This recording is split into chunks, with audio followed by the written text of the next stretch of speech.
Hello and welcome to NHL Best Bets. Yesterday there were a lot of games. We picked very unusual picks, 2 over 6 goals, and naturally those were not games where many goals were scored. Philadelphia, Washington, both teams had their third string goalies, but the offense wasn't there last night. End result was after overtime. Washington win 2-1, so only 2 goals during the regular time. And another game, Colorado in Los Angeles. Colorado took another victory there, same score as previous night's 3-2. Game was a bit over-like goal, but then LA goalie was in good form. It wasn't any random goalie. It was Mr. Campbell who played very well, have been number one goalie for this season, clearly for Kings, and only 5 goals, so under 6 goals. Tommy, shall we go back to standard picks and forget these over 6 goals? But it looks like that the guys didn't want to score last night. In Washington, I'd be a bit worried for Capitals. They have not been able to create a lot of chances in the couple of last games. They're heading to the playoffs now, so they need to be a lot better offensively. They showed that they can play defense as well, so it was a low-scoring game, even with the not so great goaltenders in there. So that was a bad pick from us.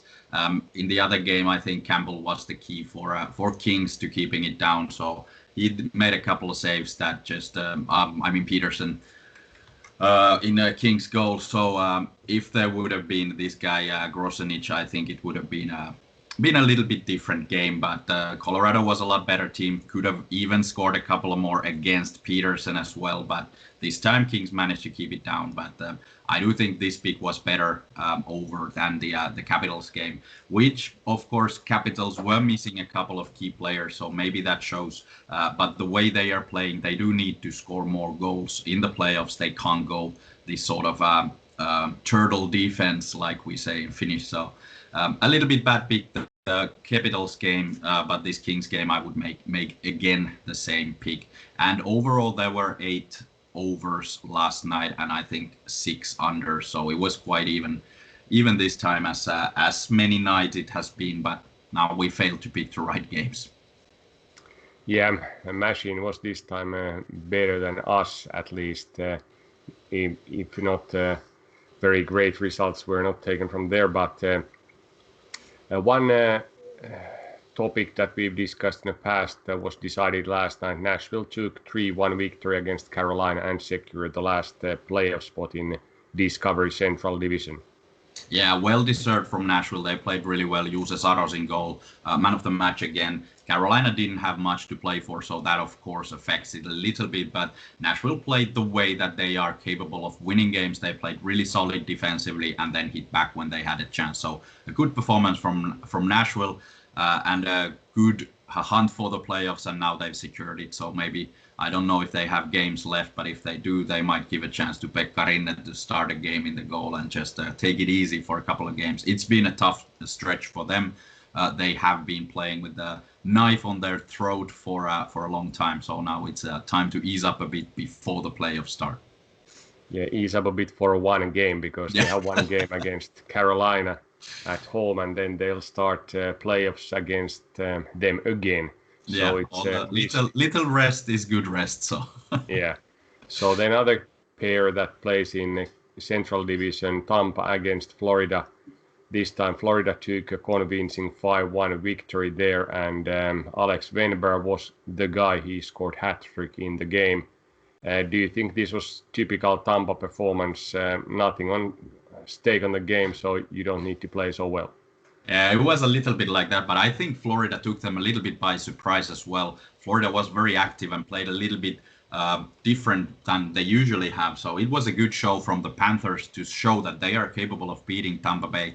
We'll see if they meet in the playoffs, how it will go. Will it be like this sort of game, or will it be more of a Florida offense against Tampa defense, or how does it go? It's a very interesting pairing because they both have shown that they can play a little bit different ways. So can be very offensive, high-scoring games, or it can be very defensive battles. So I think it was a good thing that someone else scored some goals than Alexander Barkov on the first line. So Florida a little bit lacking depth if you compare to Tampa Bay, but now it was the depth guys who managed to score some points. Yeah, that's true. Then in West, also the 4 playoffs teams were finally decided. St. Louis Blues, like we have seen a long time, took the 4th place, and this division, our preseason prediction was exactly correct. So Vegas, Colorado, Minnesota, and St. Louis. Let's see which teams are facing each other, because Colorado has still some kind of at least theoretical chances for the top spot, but Minnesota has also chances to race to the 2nd, because they are only 1 point behind Colorado, even though they have played 1 game more than Avalanche. So that's interesting setup. St. Louis is number 4 and will face the winner of the division. Yeah, it's going to be a tough matchup, whatever happens in there, because all of these 4 teams, very physical, very fast-moving teams. So it's going to be probably the most entertaining division to watch in the playoffs. However, these matchup will turn. You can't count out the St. Louis Blues ever, as we've seen. Minnesota has played really well this season, so they are the challengers. But Colorado and Vegas have their work cut out for them against these teams, however the pairings go. And then East, like your jersey indicates, Pittsburgh took a division this year. We predicted them not to be so good before the season, but they have been playing pretty solid hockey, and now they are number 1 and secured at least first 2 rounds home arena advantage through the playoffs. Yeah, Penguins have been the surprise team for our simulations, and for me personally as well. They played a bit up and down hockey sometimes, not performing as well as you should with that kind of roster. But there were a couple of guys who they took a step up, and they've been playing really well, especially at home. They were winning more than 81% of their home games, so especially for them, important to get the home ice advantage throughout the playoffs. So a good thing for them winning the division. Not a lot of people expected that to happen. A lot of people already counted them out of the playoffs like we did, but they showed that it's not yet over with the Crosby and Malkin era. They're still contenders for sure. And it looks like, I don't know the exact tie-breaking procedure, but right now Washington has more wins than Boston, 3 more wins, and they are 4 points ahead. Boston has 2 games left, so I would say that Washington is number 2, if not 100% by 90% probability, and have a home field, home arena advantage, and then against the Islanders or Bruins. Yeah, I think Capitals have secured the 2nd spot due to the tie breakers. I'm not exactly sure either how it goes, but for Islanders and Boston, there is a lot of scenarios that can still change. So whichever team will face Penguins and whichever the next takes Capitals is still in the air. But I think the top 2 spots were decided already.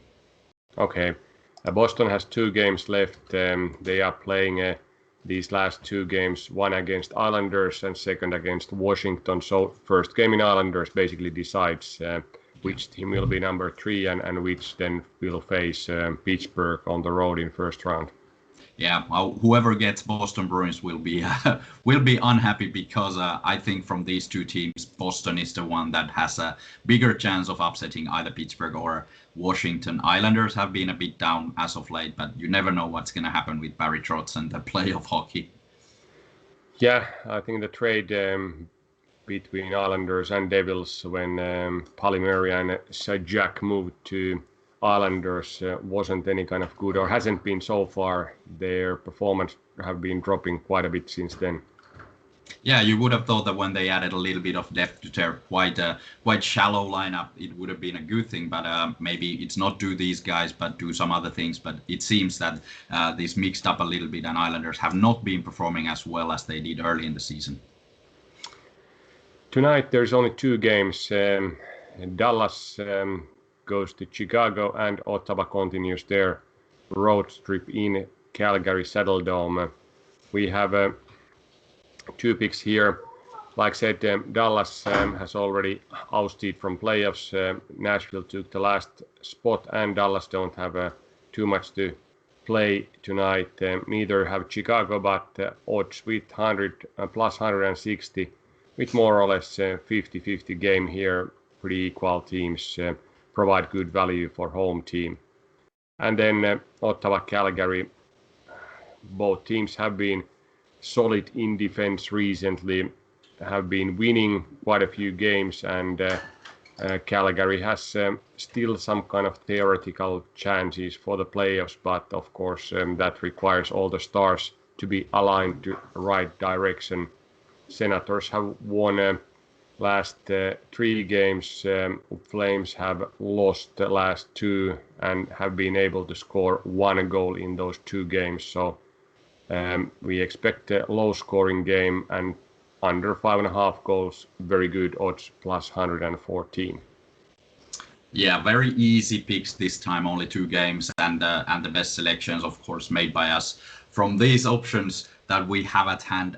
Calgary Ottawa game. It looks like an under. It would have been an under all the time, and now especially Calgary still has a minimal chance of taking Montreal's place in the playoffs. It's very unlikely, but the way Calgary is playing, they're not going to score a lot of goals. They play through the defense. They have a great goaltender. It's going to be a very low-scoring game. Ottawa has played well as of late. Young guys showing that they belong in the league, but they have nothing to play for. But also good defensive team, not a heavy scoring by any means. So I think the under is a great pick here with a massive value. Is in the simulations 64%. Go under 5.5 goals, so not a lot of goals, and a very close game, even if these teams have nothing really to play for. Same thing in Chicago. Dallas lost their chances to playoffs last night by Nashville winning, so I think these odds are weird for Dallas being such a massive favorite. Maybe these were counted before, that they had a chance and they could have been the favorites, but I don't see them being this big favorites either way. So now we have in the simulation Chicago 49.5%, and the odds were plus 160. So there is massive value for a home underdog in this case. Chicago, of course, a little bit disappointing this season. They started well, then let go a bit and didn't make the playoffs. But there is still young guys, a couple of really good players, Patrick Kane, Alex DeBrincat. These guys want to finish off the season with 2 good games. They have 2 more games left. Dallas Stars, on the other hand, now they lost their chances. Their guys have been banged up all season. I don't think Roope Hintz will play this season anymore because of his injuries throughout. So I think Dallas has let go of this season already. And with this value, again, a great pick is Chicago Blackhawks at home. Yeah, when there's only 2 games, it's easy to pick. Last time there was only 1 game. We had both picks correct. So let's hope that that will be the case tonight as well. Yeah, there is not a lot of choice. Very good. We'll check these games, and we'll be back tomorrow with more games for a new week. See you tomorrow.